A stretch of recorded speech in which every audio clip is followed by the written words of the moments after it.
So this is a situation where it doesn't matter who you are, how much of a fan you are, what you're a fan of. You cannot defend the company when they pull something like this, okay? And I am going to talk about a couple of things that I think was completely like outrageous on Nintendo's part, and maybe one or two things that I might say, was a good idea. Um, I don't really care if you think I'm wrong because I'm not. That's number one. And there is a lot that needs to be said here. Now, I'm not going to spend my time going over the entire Nintendo Direct. It was, in my opinion, kind of boring. There's a lot of stuff in there that doesn't seem very interesting to me. If you're a fan of Pikmin or you're a fan of Fire Emblem, cool. I didn't really care for most of the stuff they showed here. It's not my cup of tea, but I don't want to focus on those things. I want to focus on the main things here. So I want to start off simple and talk about the Game Boy, Game Boy Color, and Game Boy Advance games that we'll be releasing on the online service. My problem is if you want to play the Game Boy Advance games, you have to buy the expansion pass, which comes with the N64 games, and I think that was somewhere around like $60 for the subscription. I don't know if that was monthly or yearly. I think it might be closer to monthly, which is bizarre. For that kind of price, what I can do is go to a Goodwill that sells tech. I do have one near me, and I can buy a Game Boy Advance and some Game Boy Advance games, or I can even buy a DS and the Game Boy Advance games and DS games. So it's bizarre that they're locking that service behind the more expensive expansion. Now, again, I could be wrong in the pricing. I haven't bought it myself because it was expensive when the N64 games came out. I don't know what it costs now, if it got lower, if it's the same. But I do give props in the sense that they finally released, are releasing it. There was a lot of rumors, a lot of talk that maybe it would happen, maybe it won't happen. But I don't think this is the way to go with the pricing, especially considering you're not going to have a lot of games available at launch. And when you do get more games, what games are we going to get? Right? Are we going to get the Dragon Ball Z Legacy of Goku games? Because those are actually pretty good. Are we going to get any of the Pokemon games? Fire Red, Leaf Green, Ruby, Sapphire, Emerald? Probably not. There is Metroid Fusion is going to be in that bundle. I think eventually. I don't think at launch it'll be ready, but it'll come out sooner. That's cool. I actually played that briefly back in the day. But there's a huge library of Game Boy Advance games that if they manage to add a majority of them, is it going to be worth paying that premium subscription price to play them? Probably not. Then you look at the Game Boy Color and the Game Boy games, Tetris. They already got Tetris 99. That's going to be better anyway. The Mario game that has both, I believe, Mario Bros. 3 and Mario Bros. Advance.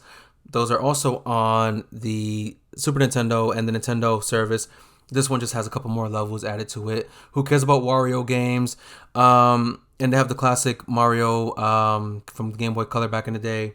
And they also do have The Legend of Zelda, Link's Awakening, I think, which is also, it got remade a couple years ago on Switch anyway. So at least with that, you're just paying for the normal subscription to get those games. But that's kind of stupid, in my opinion, with the Game Boy Advance thing. But there's much more bigger stupid things to talk about. I do want to give credit and also not so much credit with this news of Metroid Prime Remaster. It was rumored that all three Metroid Prime games would be remastered in a way to get fans back into that franchise and excited for Metroid Prime 4, which of course, if you know, did have their development restarted from the beginning. But they're only doing Metroid Prime 1 right now as a remaster. It does look pretty good graphically, visually, and it is digital available today, physical in a couple of weeks, but digital is only $40. That I can say, yes, good job, Nintendo. You actually did something right for once. But at the same time, maybe they should have done all three games in one. And if being that they didn't, you're going to have to pay roughly $40 or so for the second one if they release it, and then $40 for the third one if they release it, and then maybe somewhere at the end they're gonna do a bundle of all three anyway. But for now, $40 remastered, looks pretty good, available now. Good job, Nintendo. There you go. But this is the biggest one, and it's been a lot of leaks and controversy. And here's where I say you cannot defend them for this. I don't care what kind of fan you are, how much of a fan you are. You cannot defend Nintendo for charging $70 for the Breath of the Wild sequel. What is it? Tears of the Kingdom, whatever they're calling it. You cannot back up Nintendo on that. Because when developers increased the price of their games to $70, it was because games are costing more money to make, and therefore they need to earn more money to keep making those games.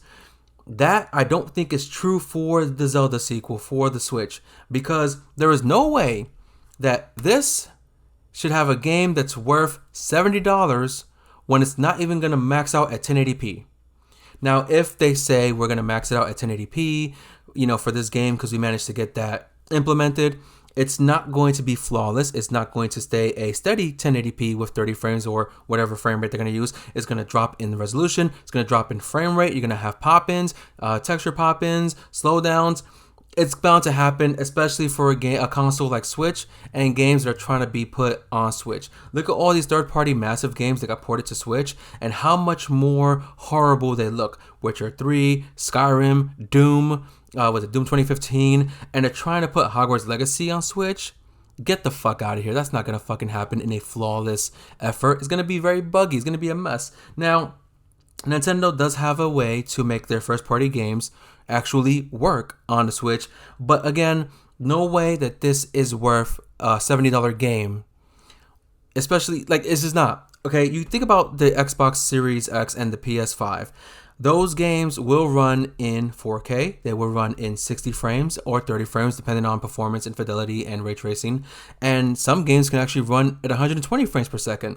And both consoles are capable of displaying certain content up to 8K. If you know, you know. If you don't, do your damn research. But you cannot sit there and say, yes, I'm going to pay $70 for Tears of the Kingdom because it's justified, because Nintendo needs the money. No, bullshit. Okay, if anything, it shouldn't be over $60 for that game, because that seems somewhat reasonable to a point, because it is the Switch. I think Switch games should honestly cap out at $50 roughly, because no Switch game ever will compete with a third-party next-gen game or even a next-gen exclusive in terms of graphics, performance, frame rate, features, stability, etc., etc.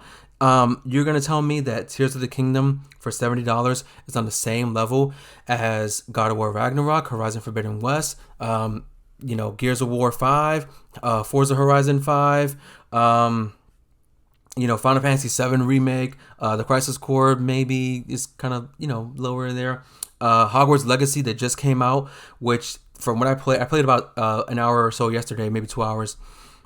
That game, character models are great. The world is great. The sound and everything, yes, there's some frame rate issues, some slow, texture stuff here and there sometimes, but it's still, in my opinion, worth the money compared to a Switch game being $70. I don't really know where to really take this rant, if you want to call it that, but it's more so to get the point out that if you pay the $70 for this game, even if you're a hardcore Zelda fan or you're a Zelda casual or whatever, if you're going to pay $70 for this game, you're kind of an idiot, because at some point it might drop down to $40 on Black Friday this November, which, yes, it's still a ways away. But if this game is not going to run perfectly, which it won't, and there's no plans currently to make a new Nintendo console that's going to run in 4K, especially if they want to keep it as a portable system, you're not going to get a 4K Nintendo Switch that's also portable. This isn't the Steam Deck. That's a whole different thing, whole different features, whole different functions and internal pieces. It's not going to happen. Nintendo is not that they're not capable of making a 4K console, which I personally think they're not capable of making one perfectly. I think that they lack the interest to do it. They lack the ability to do it. And they just don't seem to understand certain things. Like, I need a justification of why this is $70. I need to know why. Especially considering Link still doesn't have any voiceovers. He most likely would never have voiceovers. The last game had terrible voiceovers, terrible cutscenes, had terrible graphics here and there. It wasn't like the worst looking game ever, but it wasn't the best looking game ever. It also, in my opinion, wasn't the best game of all time, like people like to make it seem. Just like for me, God of War Ragnarok wasn't the best game of all time. It was a really great game, but it wasn't the best game of all time. And it was one of the better looking games of all time, period. But my main point here to end this whole thing is that I do not see the justification to charge $70 for this game, because what's going to happen is what's going to be next. Metroid Prime 4, $70. Pokemon, whether it's black and white remakes or other older remakes of Pokemon, or even the new region, the new generation of Pokemon, $70. The next Mario game, $70. The next Smash Bros, $70. No chance in fucking hell is that justified. Okay, now if you said, hey, Nintendo wants to take their games and partner with either Sony or Microsoft, most likely Microsoft, either way, and we're going to put our games on that console, just like Monster Hunter Rise technically is a Capcom game, but was exclusive to Nintendo. Now it's on PS5 and Xbox Series X, and it only costs $40 for that version of the game. But if Nintendo said, hey, we don't want to keep it on our console no more because we need the help to get the games to look and run better, we're going to sell it to Xbox, then yeah, Tears of the Kingdom, $70, Xbox Series X, 4K, 120 frames, 60 frames, yes, by all means, $70. But you want $70 for a Zelda game on Switch? Suck my dick, Nintendo, because that's fucking ridiculous.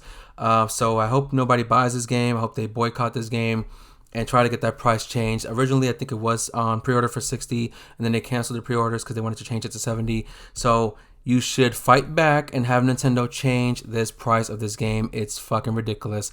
Just go buy Metroid Prime. You can play it today. You can buy it for $40. You're saving $30. You can buy Metroid Prime if you have the money and use the rest of the money to buy some pizza and drinks or whatever, and you will have maybe a good time. I never played Metroid Prime back in the day, so I'm just saying with the price difference, $40, $70, a game and some pizza, a game, you do the math.